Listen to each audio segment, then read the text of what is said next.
First, I'm delighted to be here with John Kerry, who one of the best known Democratic politicians in America, doesn't need a real deep introduction. He's the former Secretary of State, former presidential candidate, and now an advocate. He's somebody who wants to think about the future, including about the possibilities of climate change. And I thought we would talk tonight about what our present situation tells us about the future, how we can learn from the current crisis, how to anticipate the next one. So Secretary Kerry, welcome. Thank you, Anne. I'm really happy to be here, and especially with you. Thank you. It's great to be here. And congratulations to all the CogXers and to the folks who put it together. It's great. Yes, no, it's an impressive thing to do all of this online. I agree. So Secretary Kerry, if I can take your mind back to January and February of this year, that moment when the first stories of a new pandemic, of a new kind of virus, were first coming out into the world. They were beginning to be in the news. We heard stories from China. Did the international organizations, the international institutions that should have reacted at that moment behave the way they were meant to do? Looking back in retrospect, it seems to many people that they did not. The WHO fumbled some of its early communications about China. There was no role for the G7 or the G20. How do you explain what happened, and give me your analysis of why it felt like those 2 months were so, there was so little coordination of international reaction?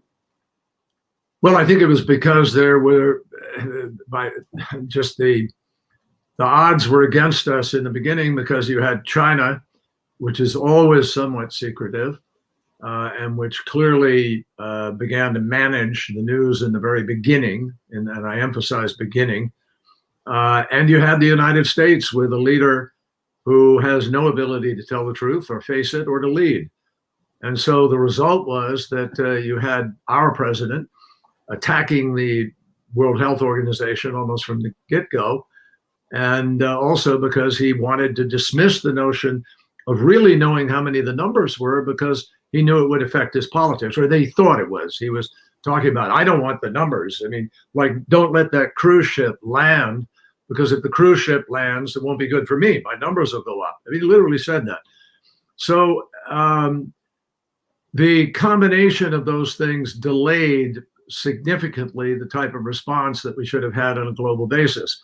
There was concomitantly a failure globally. I mean, any leader could have stood up within the G20 and said, hey, whoa, we're the most developed nations. We have the biggest resources. We're going to be the most impacted as part of because of the way we live. Therefore, we've got to move. And that didn't happen.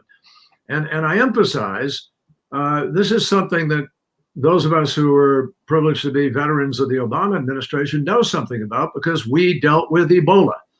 And I will never forget sitting in the Situation Room being told that 1 million people were going to die over 4 months if something didn't happen. And the something, President Obama immediately deployed 4,000 troops to West Africa. We didn't know what we didn't know, but we knew we had to summon a global response. It happened to be the beginning of September. We began to immediately organize around the United Nations. We brought the United Nations to an emergency meeting on this topic. And we worked the phones for 2 or 3 weeks prior to that, doing the diplomacy necessary to elicit the kind of response it needed. So in the end, with Ebola, 11,000 people died. 11,000 too many. It's a tragedy, but it's not 1 million. And I remember hearing in the Munich Security Conference in sort of late January, I think it was, early February, predictions of vast numbers of people dying globally if we didn't respond adequately. So it was genuinely a failure of a number of the structures set up to try to deal with this, and particularly of the major, most powerful nations on the planet, which should have been leading the charge. Do you think that international institutions are, in a way, too dependent on these two nations now, on the United States and China? Are they too dependent on the U.S. president? I mean, shouldn't there be means of anticipating and preparing for a pandemic that aren't reliant on particular politicians or particular countries? Of course, and that will be one of the lessons of this moment. But I remember when we were dealing with Ebola, the foreign minister of Canada said to me, there are some things that only the United States can do. And I say that without arrogance, without any notion of America first and the chauvinism that accompanies us today.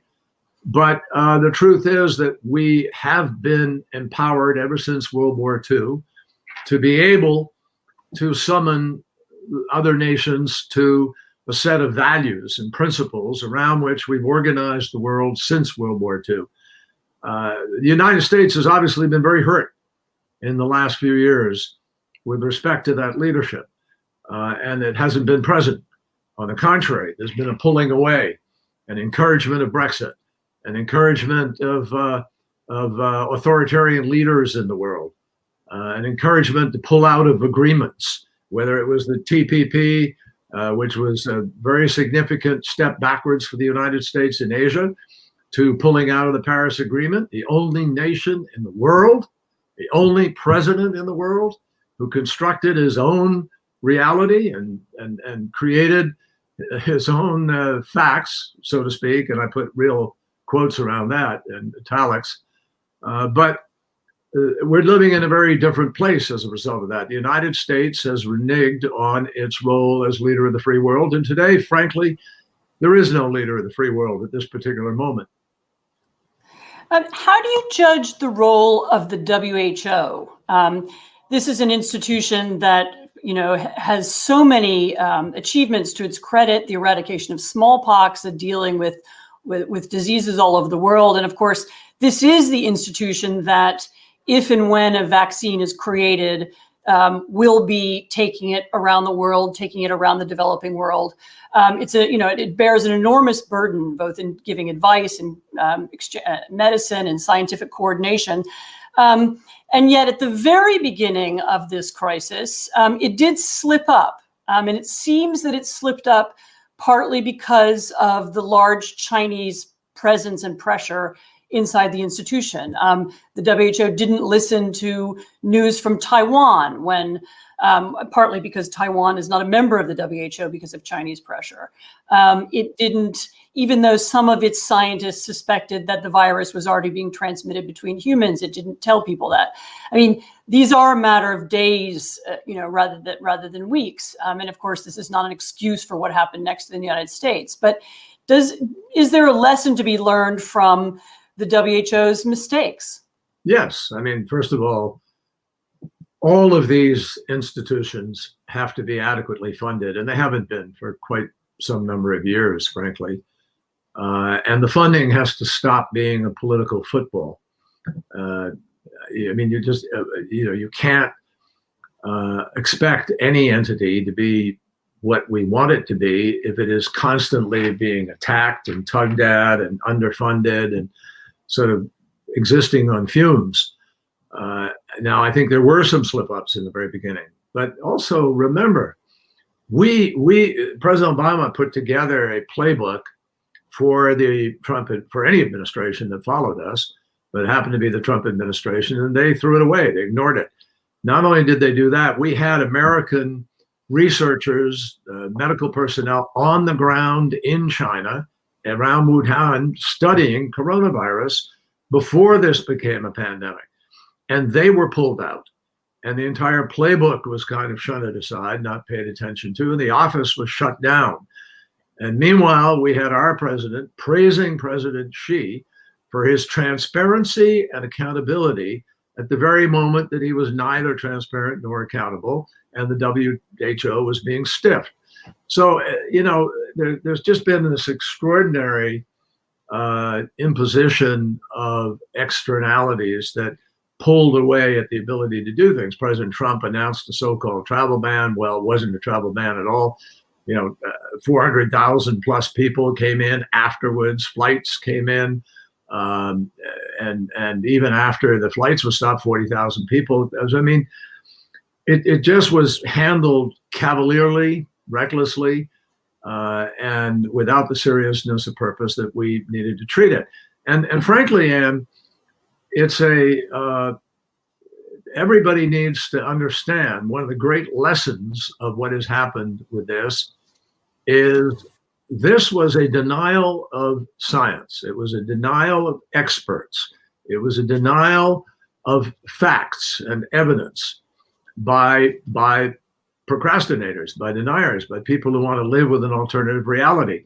And what is tragic, but we need to take the lessons of COVID and immediately apply it to our politics everywhere, is that the same arguments, the same denial, the same procrastination, the same obfuscation and mendacity hovers all over and has for 15 or 20 years the climate challenge. And if people think that our economy stopped because of this, wait till they see what begins to happen when there are millions of climate refugees. You can't live in places. Last year it was 125 degrees in Pakistan and certain cities. People were dying just of the heat. Wait till you have economies and food production collapse in places that are already almost too hot to live in. So you compile the list of challenges we face with respect to climate: sea level rise, fires, floods, disease, etc. This is almost a gift to us to mobilize as people are. And I think that's part of what has added to the energy of George Floyd demonstrations, post George Floyd's murder, of the demonstrations, and the unity of purpose around the planet, because people see this coming. And I think a lot of people are really angry, and absolutely should be, and are going to refuse to accept the notion that we have to be the prisoners of people who deny science, deny facts, deny evidence, and create their own reality. I think I'm hopeful as a result of what has happened on COVID and most recently on the demonstrations that we're going to move in a new direction. So I love the idea that this is a kind of wake-up call, and that this event is preparing us to take seriously other challenges, maybe even worse challenges that are coming into the future. But you really you put your finger on something that that lies at the heart of the problem, which is as you say, the denial of science, the denial of expertise, all of which does come from a lack of trust that people have. Whether it's for the scientists in their own government, although that varies from country to country, but also a lack of trust and faith in the international institutions that are supposed to be promulgating and explaining the science. And again, I'm not. The one thing I'd caution you about on that, if I can, I don't think there are some people, obviously, average folks around the world, who legitimately don't trust government because government hasn't been performing. At least I'm speaking for the United States. And there are obviously other places around the world where democracy is being challenged. Our democracy is being challenged. It's being challenged by big money. It's being challenged by selfish interests. It's being challenged by ideology. And people who are, it's not just a matter of trust. People are actually playing to an extraordinarily cynical, manipulative, almost, not almost, absolutely purposeful Machiavellian attack on government, because they ideologically don't like it. I mean, you have the libertarians, you have, the new Christian nationalism and other kinds of things that are pushing a whole different set of theories about what's going to happen in the future and what we need to prepare for, and what's valuable believing in. And so government has suffered greatly. And our president has contributed to that by praising authoritarian and dictator types in various parts of the world. And when you add that to what's happened with globalization over the last 10 or 15 years, where massive numbers of people have seen their lives disrupted, the type of work they do and is available to them disrupted, the result is that you have a huge number of people angry with the current system. There's a great anger. And the anger, by the way, is on the right and it's on the left. It's not unique to one side or the other. And so you've seen these populist, nationalistic, authoritarian movements come up, preying on the fact that the system isn't working and responding to the average real needs of the vast majority of people. And a whole bunch of people are sucked into that, angry enough just to throw the whole thing out in an effort to change what they've seen as years and years of indifference and unwillingness to be fair. Mm-hmm. No, I mean, as you know, I agree with you. I've written about much of this myself. But the question now, it seems to me, moving forward, is what has to be done to restore trust and to restore faith in, in government, also in international institutions. Do we need new ones? Is there a different way to think about the structure of the international system? Is it, I was very struck the other day by one of the biggest fundraising conference so far to deal with vaccines was convened by the European Commission a few weeks ago, and it did get several dozen, I think 3 dozen countries into the room. They had all European countries. They had a number of Arab states. They had, I think, even China was there. They had Bill Gates's foundation there. The United States was not there. Nevertheless, this was an attempt to launch something a little bit different outside the UN system. I mean, there is one group trying to create an alternative. Is that a road, or yes? Or what do you imagine the system looking like in the future? How do we make it work? It's one road, Anne. But it's not going to, in and of itself, get the job done. I mean, no one country can solve the problem of climate change. Not one. And no one country is going to solve the problem of globalization. We're all going to have to come together. I mean, that's another thing that is emphasized by these events of the last months and few years, is that there is no going it alone. If you didn't have a UN, you'd have to invent a UN. Now, that's not to say it's working perfectly. That's not to say it doesn't need reform, just as Brussels needs reform. But the fact is that I think you have to fight. Democracy requires active participation. You can't sit on the sidelines. In America in 2016, only 55.6% of eligible voters voted. 55.6%. I mean, that's grotesque compared to many other places around the world where you have 70, 80, 90% of people vote. And the result is 9% of Barack Obama's vote went to Trump, and 7% of Barack's vote didn't even come out. So I do believe in democracy. I believe in the hard work of democracy. And I believe that we have huge power to change course and change this around. But you got to vote. Of the younger generation of people 18 to 25 in 2016, only 19% voted. Come on. I mean, and that went up to 31% in 2018 when the House was won back by the Democrats. But that still means 69% aren't voting. So we've got to take a hold of our own democracy and make it work. I think Winston Churchill said that, democracy is the worst form of government, except for everything else. And obviously there are a lot of problems, but it doesn't work unless people participate and hold the politicians accountable.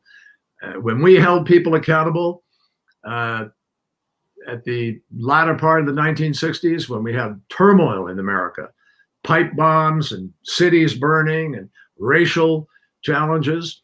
It was a terrible time. Assassination of Robert Kennedy, Martin Luther King, Medgar Evers. We activated, and you had movements, peace movement, environment movement, women's movement. All of these things took place, and they created enormous change at that period of time. And then people say, oh God, we've done it. We go home. Well, we haven't done it. If we will all step up and hold the people in public life accountable, I believe good things can happen. And I think, when you have people picking up arms on their own and battles in the streets that result in bloodshed and revolution of that kind, it just too often doesn't end, as well as making the existing process we have be accountable, reform, and work. Right. Well, I'm looking here. I have some questions from people who are watching, and one of them chimes a little bit with what you just said. There's a questioner who said, "Where do you find your optimism for a better future in America?" And without that sounding sort of Pollyanna-ish, when you look at the scene, you say, "Okay, you want people to vote, but but what's the path to more accountability? How do you change America so that people see themselves reflected in the government?" Because it seems to me part of the protests now are people not feeling like the system speaks for them. Yeah, they're not just feeling it. It hasn't been speaking for them. I mean, the things that have happened in some of our cities to not just George Floyd, but a host of other people, and for a lifetime. I will never forget going down to when I was running for president. I went to Birmingham, Alabama, and I saw the incredible monument, Martin Luther King monument, with the waters, flowing over the fountain, and all around this fountain, you saw these names of people who were murdered just trying to vote. That was in the 1940s, 50s, 60s. Finally, the Voting Rights Act was passed, and we had to fight to change our Constitution. We had to fight to apply the laws. That's what happens in a democracy. But we did it, and it changed a lot of things. Did it change everything? No. And now we're seeing partly. I mean, there are a lot of reasons why you have this outbreak of I mean, we've always had streaks of serious racism, not just in the United States, but in the world. And it's manifested itself in ugly ways in our country through history. And we've had a long battle, but I'm optimistic. First of all, I got to live to see a Black president elected in the United States and to work with him and serve with him and admire his leadership. I saw what that did on the positive side, passing health care, Obamacare, which Trump inexplicably has been trying to destroy every single year. So we've made progress. We've made progress in all around the world. When I was in college, severe poverty in the world was over 50%. Today, severe poverty for the first time in human history is less than 10% and getting better. The SDGs, the Sustainable Development Goals, are being applied in places all over the world. We were reducing emissions until Donald Trump pulled out and sort of sent a message to people that, excuse me, the US doesn't really care. But we began to get on that track. You look at what's happened for women in the United States, at least.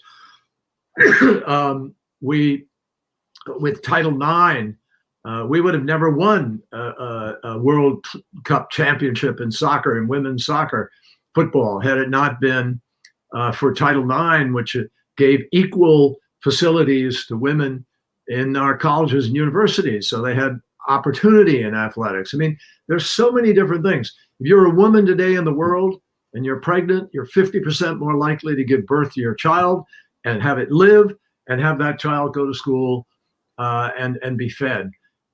There are so many different indices on which we are doing better. People, less people are dying violently in the world today than at any time in human history. Now, the numbers that are still dying are unacceptable, and the causes of those deaths are unacceptable. But this is a fight. Life is that kind of struggle, and I am optimistic. I see what's happening in our streets today. Black, brown, white, people of all persuasions, of every walk of life, coming together, marching, notwithstanding COVID, being responsible in the way they're marching for the most part, not exclusively, wearing masks, being socially distanced, and things are already starting to change and percolate. You can feel it. So I am optimistic. I think when we exercise our rights within our democracy, we create change. You're seeing police departments all over America now questioning their practices, already changing some of their rules and approaches. And so I am an optimist. Yes, I've seen this movie, as I described to you. I went to Vietnam. I fought in a war we should have never been in. We lost 58,000 young people in that war. And we came back and we changed things. We got the Clean Air Act, the Safe Drinking Water Act, the Marine Mammal Protection, Coastal Zone Management, Endangered Species. We created the Environmental Protection Agency of our nation. We advanced opportunities for women up and down the ladder. We haven't broken that ceiling completely yet. We still have unfinished work. But if you don't take part in your democracy, you leave it to the powerful forces of money, to the corporate entities that are not represented by the mass numbers of folks who work their way in the lobbying and by throwing the money into the politics. But they can't beat back the kind of momentum that is being created in these demonstrations today. Let me ask you about momentum and demonstrations in a different context. Let me bring the conversation back to where we started, which was preparing the world for the next crisis. We do see the power of street movements and mobilization. In Europe, we've seen the growth of green movements, climate change movements.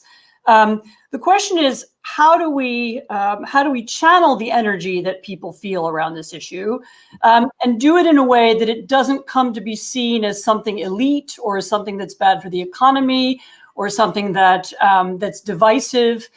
We saw in France that legislation designed to control emissions had a negative effect, that people perceived it as a kind of attack on them economically. If you were directing the global climate change movement, which is I know it's not one single thing, how would you tell people to push their energy? How do we use that kind of energy to achieve something real? Well, I think that in this transformation that can come about by addressing the climate crisis, I believe there's just a wealth of opportunity for folks up and down the economic ladder. Extraordinary number of jobs to be created. There's so much work to be done in order to effect this transformation on the timetable that scientists tell us we must achieve it in. And so we now have 10 years, 9 years from the time that they said we had 12 years. So we've used up 3 years and not done it. But in the next 9 years and up to 2050, we have to achieve a net zero emissions economy globally. And the fact is that we have many of the technologies today that we need to do that. We just don't have the willpower. We don't have the determination to do what's necessary. Example, in America, we don't even have a national grid. We have an East Coast grid, a West Coast grid. We have a line that goes from Chicago across the top of the country, and then Texas has its own grid. We got a vast hole in the middle of our country where we can't send energy from one part of the country to another. Imagine if we start to use artificial intelligence and quantum computing, and we build a national system which can be ahead of the curve in predicting on the wind and on the sun and how we're going to distribute our energy. There are all kinds of things we can do. Retrofitting buildings. The lowest hanging fruit of dealing with climate is to reduce our emissions as a result of making efficiencies in the delivery of energy into our buildings and homes and places we work. So you run up and down the ladder, there are just vast opportunities staring us in the face. There's also better health, less cancer, less emphysema, less particulates going into people's lungs and complicating the COVID treatments, et cetera. The fact is that coal is the dirtiest fuel in the world. We shouldn't be building any new coal-fired plants. And yet China is about to come online with 21 gigawatts of coal-fired power. And India and Malaysia, Indonesia, and various countries are still dependent on coal. We're closing coal plants in America. No new coal plant is going to be built here. And that's what we have to have around the world. And the absence of American leadership in trying to achieve that with a president who wants more coal is very obvious to what is not happening. So I believe there's a jobs, there's a health, and finally there's a security component that every American can tap into. One of our members of World War Zero, which is now trying to bring people of all walks of life, Republican, Democrat, all philosophies, to speak to the crisis. A number of our members are ex-military, and General Stan McChrystal, who was in charge of all our special forces as part of this, an admiral who was in charge of all the policy and planning at the Pentagon as part of it. And they will speak to people anywhere in the world to tell them, if you don't want to be defending your country and its source of energy by sending troops somewhere else because you're dependent on oil or coal or whatever it is, develop your own energy, make this transformation. So I think there are very powerful arguments that everybody in the world can latch onto as to why we ought to be moving to deal with this crisis. And the final one, Anne, we spent $265 billion in the United States just cleaning up after 3 storms 2 years ago: Maria, Irma, and Harvey. And if that doesn't tell you something, if our tax money needs to go just to clean up after a storm rather than to help prevent them and deal with mitigation and adaptation, we're really doomed. So I think the alternative is a very powerful argument that can be made to people all over the world. And we need leadership now. The G20 has to lead on this. No meeting of the G20 should take place that doesn't fully fund the Green Climate Fund and doesn't work to reduce their emissions, which are 85% of all the emissions on the planet. 20 countries equals about 85% of all the emissions. So if we had leadership in the G20 alone, we might be able to beat this. The only qualm I continue to have is that, as you just said, China, Indonesia, others continue to use coal. Is the Paris Climate Pact sufficient? Do we need a new kind of organization? How do the kinds of arguments that you're using haven't convinced people yet? What's the key? What's the change?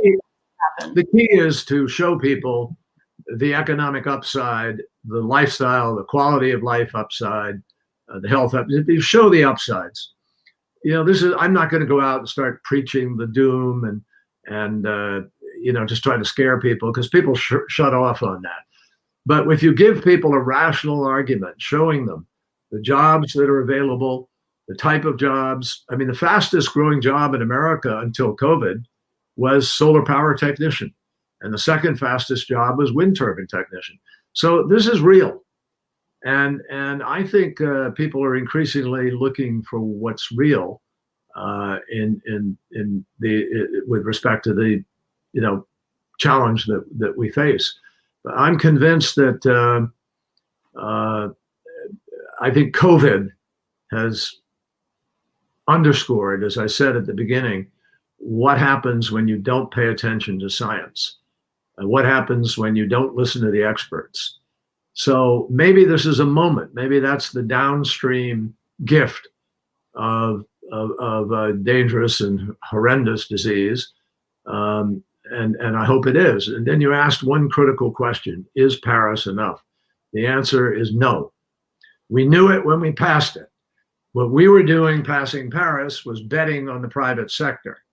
We had 196 countries, all of whom wrote their own plan. And that was a signal to the marketplace: hey guys, there's going to be an incredible expenditure. And there was for the first couple of years. More money expended on sustainable energy development than on fossil fuel. So it works. It started to work.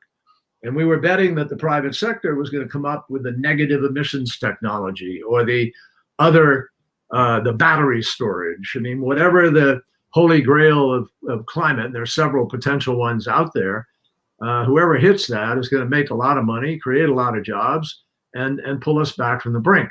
But if we do everything that's in the Paris Agreement, we're still going to see the Earth's temperature rise to 3.7 degrees centigrade. We're actually not only are we not doing everything we set out to do in Paris, but we've seen emissions go up pre-COVID. And now starting to, again, in the aftermath of COVID, at least in China and countries that are coming back more, they're already rising at frightening levels. We have more CO2 in the atmosphere than ever before in human history, and it's getting worse. So I think everybody ought to be angry about that. And the fact is, we're now heading to about 4.1 to 4.5 degrees centigrade warming on the planet, beyond catastrophe. So what do we need? A new institution? No. We need a G20 that actually shuts the doors, locks the doors, and says we're not getting out of this room till we have a plan that deals with this issue, till we fully funded the Green Climate Fund. We need to have the UN convene an emergency session and have leadership that's coming together, not leadership that refuses to go to meetings the way you described a few minutes ago. So now let me ask you to go a few years into the future. Say that we do have a change of president in November, and this will be my last question. We do have a change of president in November. 5 years from now, will he have been able to sufficiently reorder the US's image, sufficiently rebuild US influence? How far back have we fallen? How much repair is there to be done? Is this something that the US can still do? You were talking about the centrality and necessity of US leadership. A lot of people are now afraid that it can't be recovered, that it's too damaged. What do you think? No, I don't buy that. I think it will take time because people will worry about not, if you have a new president, you have Joe Biden. I mean, that's who we're talking about. It's Joe Biden versus Donald Trump. So if Joe Biden is president of the United States, people will trust Joe, and he will bring people to government, I'm convinced, who will, to some measure, immediately restore levels of credibility. But still, it will take more than that, because people are going to sit there and say, well, okay, we got this president for a few years, but what happens to America in the next election? Yeah, exactly. So the body politic of America is going to have to also step up and change. We don't pass budgets anymore. I was in the Senate for 28 years. And in the 1990s, and with Bill Clinton, we balanced the budget. And it was bipartisan, by the way. Newt Gingrich and Republicans and others contributed significantly to that. We balanced the budget. Now we don't even pass budgets. Barely any legislating takes place in Washington. And most people understand that the system is gridlocked. So if we have a new president and he's restoring relationships, but we don't move together to do a better job of addressing these challenges and making democracy work, we will not restore the full measure of what we need to restore. But I am convinced that countries, I still stay in touch with leaders around the world, and I hear from them. And I think it's safe to say that they're really hopeful that the United States will return to be the leader of the free world and step up and at least begin to earn back the credibility and respect that has been afforded to Republican and Democrat administrations alike. Yes, I mean, your point about people being afraid of who's the next president is one that I hear a lot around the world. Okay, so maybe we'll get someone different and better, but how do we trust the United States not to go the other way? That we don't have a bipartisan foreign policy anymore. Well, I think look, we have big challenges in foreign policy now. We have cyber. Cyber is an enormous threat, not unlike nuclear weapons were in the 1950s, 60s. We need to restore the order to the nuclear field that we had previously. That seems to be coming apart to some degree with the INF Treaty and the START Treaty, and the weapons races that are taking place with India and Pakistan and whatever is happening in Iran and so forth. We need to pull people back, which is what the President Obama was so insistent that we do. And I'm confident Joe Biden will absolutely, he's very knowledgeable about all of this. Joe spent years on the Foreign Relations Committee, chaired it for a long period of time. And nobody knows the nuclear weapons challenges or these security challenges better than he does. So I think we will get back to those issues and hopefully pull the world back from the potential of a new arms race, which would suck away so much resource that it would really blind us with respect to what we have to do for climate and other challenges. And by the way, not just climate. I mean, you know, 1 billion people on this planet don't have any electricity. The health situation and structure, the lack of infrastructure. There's so much work. That's the other thing that makes me optimistic. There's so much work to be done around the world. There's so many places in desperate need of building, of building their infrastructure, of having schools and hospitals and adequate capacity to partake in the world. And if you look at what's happened in China and India on the plus side, they've both brought about 400 to 450 million people out of poverty, created a rising sort of middle class in their countries, a consumer class. And the key now is to harness that energy in constructive ways so that it's not destroying the resources and the environment and biodiversity and other things we depend on. All right. Secretary Kerry, thank you very much. That was a around the world tour of a lot of issues, and I'm sure people appreciated it very much. Thanks for joining us. It was fun. Thank you. Thank you, Anne, and thank you, Secretary Kerry. That was an incredible end to the leadership stage on day one of CogX 2020.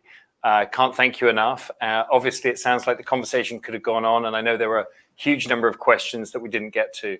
But all I can say for now is thank you very much for your participation, your time, and for a fantastic conversation.